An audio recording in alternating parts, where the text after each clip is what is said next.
Hello friends, welcome back to my channel. आज मैं आपको बजट 2024 के बारे में समझाऊंगी। अगर आपको वीडियो अच्छा लगे या कुछ नया सीखने को मिला हो तो वीडियो को लाइक करें, शेयर करें और सब्सक्राइब करें। और वीडियो के एंड में ये ज़रूर बताना कि नेक्स्ट वीडियो आपको किस टॉपिक के ऊपर चाहिए। आइए शुरू करते हैं। चलिए एक सिंपल एग्जांपल लेते हैं। आपको एक मोबाइल ख़रीदना है। आप दुकान में जाते हो और दुकानदार से कहते हो एक अच्छा सा मोबाइल दिखाओ। फिर दुकानदार कहता है अरे मैडम, फ़ोन तो सारे ही अच्छे हैं, आप अपना बजट बताओ। आपका बजट दो फैक्टर पर डिसाइड होता है। पहला, इनकम, आप कितने पैसे कमाते हो। दूसरा, एक्सपेंडिचर, आप कितने पैसे खर्च करना चाहते हो। ये दो बातें समझना सिंपल थी, वैसे ही इंडिया का बजट समझना सिंपल है। जैसे ही आपकी इनकम होती है वैसे ही देश का रेवेन्यू होता है। ये रेवेन्यू टैक्स से आ सकता है, जैसे कि income tax, GST, custom duty, या फिर नॉन टैक्स रेवेन्यू हो सकता है। जैसे अगर सेंट्रल किसी स्टेट को लोन देती है तो उस पर कमाया हुआ इंटरेस्ट, पावर सप्लाई के लिए फ़ीस, फाइन्स, पेनल्टीज़ एक्सेट्रा। इन सारी बातों को मिलाकर बनता है देश का रेवेन्यू, जिसे बोलते हैं कंसोलिडेटेड फंड ऑफ इंडिया। देश की फाइनेंस मिनिस्ट्री अलग अलग फैक्टर्स को कंसीडर करके ये अनुमान लगाए हैं कि आने वाले फाइनेंशियल ईयर यानी 31 मार्च 2025 तक केंद्र सरकार कितने पैसे कमाएगी। बजट डॉक्यूमेंट्स में ये एक काफ़ी इम्पोर्टेंट फिगर है कि गवर्नमेंट के पास आने वाला 1 रुपया कहाँ से और कौन से सोर्स से आता है। सोचने वाली बात यह है कि इतने टैक्स देने के बावजूद इनकम टैक्स से ज़्यादा कंट्रीब्यूट बोरोइंग से आती है। चलिए कुछ कॉन्सेप्ट रिवाइज करते हैं। Capital and revenue. Revenue receipt यानी रोज़मर्रा और रेगुलर। रेवेन्यू रिसिप्ट यानी वो रिसिप्ट जो आपको रेगुलरली मिलती है, जैसे कि सैलरी, एफडी या सेविंग बैंक पर इंटरेस्ट। सिमिलरली रेवेन्यू एक्सपेंसेस यानी वो खर्चे जो आपको डे टू डे लाइफ में खर्च करने पड़ते हैं, जैसे कि electricity bill, groceries etcetera. Government के केस में गवर्नमेंट एम्प्लॉयज़ की सैलरीज़, पेंशन्स, सब्सिडीज़, ये सारी रेवेन्यू एक्सपेंसेस है। और income tax, GST, custom duty, interest, penalties, fees, ये सारी रेवेन्यू रिसिप्ट है। कैपिटल यानी वन टाइम या फिर वो जिसकी फ्रिक्वेंसी आप प्रिडिक्ट नहीं कर सकते, जैसे हमारा वेदर डिपार्टमेंट कभी भी सही तरह से बारिश की प्रिडिक्शन कर ही नहीं सकता। कैपिटल रिसिप्ट एंड एक्सपेंसेस दोनों वैसे ही होते हैं, जो आएंगे या नहीं, और अगर आएंगे तो कितने अमाउंट में आएंगे, इसकी सरकार को कोई सर्टेनिटी नहीं होती। कैपिटल एक्सपेंसेस में वो सारे एक्सपेंसेस आते हैं जिसे एसेट क्रिएशन में यूटिलाइज किया जा सकता है, जैसे रेलवे को अपग्रेड करना, डिफेंस परचेज करना, नई सड़कें बनाना, नई हॉस्पिटल्स बनाना। कैपिटल रिसिप्ट में मेजरली बोरोइंग्स और ग्रांट्स आते हैं। इस बजट में फाइनेंस मिनिस्ट्री ने यह अनुमान लगाया है कि केंद्र सरकार इतने रुपए कमाए और खर्च इतने करेगी। क्या हम यानी भारत सरकार जितने पैसे कमाती है उससे ज़्यादा स्पेंड करती है? एक बजट तीन तरीके का हो सकता है। सरप्लस बजट, जहां हमारी इनकम एक्सपेंसेस से ज़्यादा होती है। बैलेंस बजट, जहां हमारी इनकम और एक्सपेंसेस दोनों सेम होते हैं यानी इक्वल। डेफिसिट बजट, जहां हमारे एक्सपेंसेस इनकम से ज़्यादा होती है। फन फैक्ट, भारत के इतिहास में सिर्फ एक ही बार 1950 टू 1951 में हमने एक सरप्लस बजट प्रेजेंट किया था। यहाँ पूरा 71 लाख का सरप्लस भारत की तिजोरी में बचा हुआ था। उसके बाद आने वाले सारे बजट डेफिसिट बजट ही थे। बजट के टॉप 5 मिनिस्टर्स देखते हैं।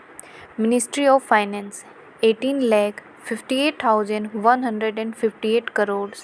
Ministry of defence 6,21,940 crore. Ministry of road transport and highways 2,78,000 crore. Ministry of railways 2,55,393 crore. Ministry of consumer affairs, food and public distribution 2,23,323 crore. हमारा सबसे बड़ा स्पेंड इंटरेस्ट पेमेंट पर होगा, जो मिनिस्ट्री ऑफ फाइनेंस का पार्ट है। ये पूरा बजट कैपिटल आउटले से भी ज़्यादा है। बजट के हिसाब से इस साल 31,29,200 करोड़ रेवेन्यू रिसिप्ट के फॉर्म में आएंगे। उसके सामने टोटल एक्सपेंसेस यानी revenue and capital expenses 48,20,512 crore होंगे। यानी गवर्नमेंट को ये सारे खर्चे करने के लिए 16,13,312 बोरो करने पड़ेंगे। अब देखते हैं कि इस बजट पर फोकस कहाँ हुआ। हमारी फाइनेंस मिनिस्टर ने काफ़ी इम्पोर्टेंट बात कही कि मॉडर्न भारत में सिर्फ 4 जाति हैं: गरीब, युवा, महिला, अन्नदाता। कुल मिलाकर 9 प्रायोरिटीज़ की बात हुई है जो आप यहाँ पढ़ सकते हैं। और फोकस एम्प्लॉयमेंट, स्किलिंग, MSME और मिडिल क्लास पर हुआ है, एटलीस्ट ऑन पेपर। शुरुआत मिडिल क्लास से करते हैं। इन शॉर्ट, मिडिल क्लास को मिला ठेंगा। एज़ यूजुअल आपकी इनकम फिनिश करने के बाद सरकार की नज़र आपकी सेविंग्स पर है। इनकम टैक्स की बात करें तो टैक्स स्ट्रक्चर रिवाइज तो हुआ, लेकिन उतना नहीं जितना हमें एक्सपेक्टेड था। टैक्स के लिए एक अच्छी बात यह है कि हमें विवाद से विश्वास की ओर जाने की कोशिश कर रहे हैं। अगर टैक्स लायबिलिटीज़ 50 लाख से कम हो तो इनकम टैक्स की फाइल असेसमेंट के लिए 3 साल बाद नहीं खोली जाएगी। मेजर चेंजेस इनडायरेक्ट टैक्स में हुए, जैसे कि कस्टम ड्यूटी। कैंसर की दवाइयाँ सस्ती होंगी, फ़ोन के चार्जर सस्ते होंगे। गोल्ड और सिल्वर की कस्टम ड्यूटी 6% कम हुई, लेकिन कहीं के टैक्स कम हुए तो कहीं के बढ़े भी। शॉर्ट टर्म कैपिटल गेन 20% हुआ है और लॉन्ग टर्म कैपिटल गेन 12.5% हुआ है। इसका रिजल्ट मार्केट पे भी दिख रहा है। फॉरेन की कंपनीज़ के लिए 40% टैक्स हुआ करता था, जो कम करके 35% कर दिया गया। टैक्स से आगे बढ़ते हैं। सरकार का फोकस एम्प्लॉयमेंट पर रहा। भारत में विमेन पार्टिसिपेशन वर्कफोर्स काफ़ी लो है। इसे एनकरेज करने के लिए सरकार ने प्रॉमिस किया है कि इंडस्ट्रीज़ के आसपास विमेन ओनली हॉस्टल स्थापित किए जाएंगे। वैसे इंडस्ट्रीज़ के पास क्रेश की भी सुविधाएं की जाएंगी। स्टूडेंट्स के लिए एक गुड न्यूज़ है कि डोमेस्टिक इंस्टीट्यूट में हायर एजुकेशन के लिए 10 लाख तक के लोन दिए जाएंगे। आने वाले 5 सालों में सरकार ने 1 करोड़ युवाओं को देश के टॉप 500 बिजनेसेस में इंटर्नशिप दिलवाने का टारगेट रखा है। 10 लाख करोड़ इन्वेस्ट करके अर्बन हाउसिंग के प्रॉब्लम को सॉल्व करने पर फोकस होगा। रेंटल हाउसिंग मार्केट को और ट्रांसपेरेंट करने की कोशिश होगी। शहरों में ट्रांसपोर्ट डेवलपमेंट पर फोकस होगा। सोलर एनर्जी को प्रमोट करने के लिए PM सूर्य घर मुफ्त बिजली योजना में लोगों को रिमाइंड किया गया, जहां आप अपने घर सोलर पावर की मदद से 300 यूनिट फ्री इलेक्ट्रिसिटी पा सकते हैं। इस साल बिहार, आसाम, हिमाचल प्रदेश जैसे स्टेट में होने वाले फ्लड्स की बात हुई। उत्तराखंड के लैंडस्लाइड्स की बात हुई। सिक्किम में फ्लैश फ्लड की बात हुई। लेकिन ये काफ़ी वेग बात है कि सरकार असिस्टेंट प्रोवाइड करेगी, लेकिन एग्जैक्टली क्या करेगी इसकी प्लानिंग मिसिंग थी। वैसे ही हीट वेव्स की बातें हुई ही नहीं, जहां इस साल नेशनल कैपिटल दिल्ली में टेम्परेचर 50 डिग्री तक पहुंच रहे थे।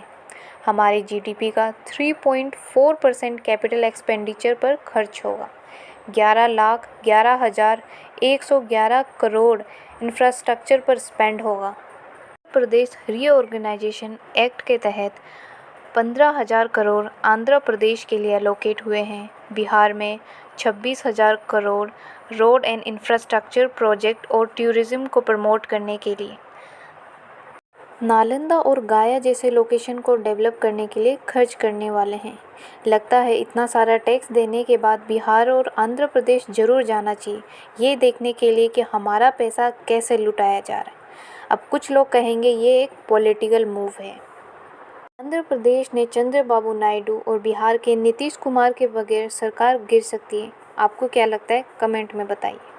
ओवरऑल भारत का फोकस भारत का कर्जा कम करने पर हुआ है, यानी फिस्कल डेफिसिट। इस साल हमारा फिस्कल डेफिसिट 49% होगा और अगले साल तक वो 45% कम करने तक का अनुमान लगाया जा रहा है। सरकार की उधारी, अगेन उसी फ़ोन के एग्जाम्पल पर वापस जाते हैं। अगर आपको रील्स बनाने के लिए या फिर गर्लफ्रेंड को इम्प्रेस करने के लिए आईफोन चाहिए, लेकिन आपके पास पैसे नहीं हैं, तो आप क्या करते हो, लोन लेते हो, राइट। सरकार भी वही करती है, लेकिन हमारी सरकार किससे लोन लेती है? हमारी सरकार हमसे ही लोन लेती है। भारत एक डेफिसिट बजट चलाता है।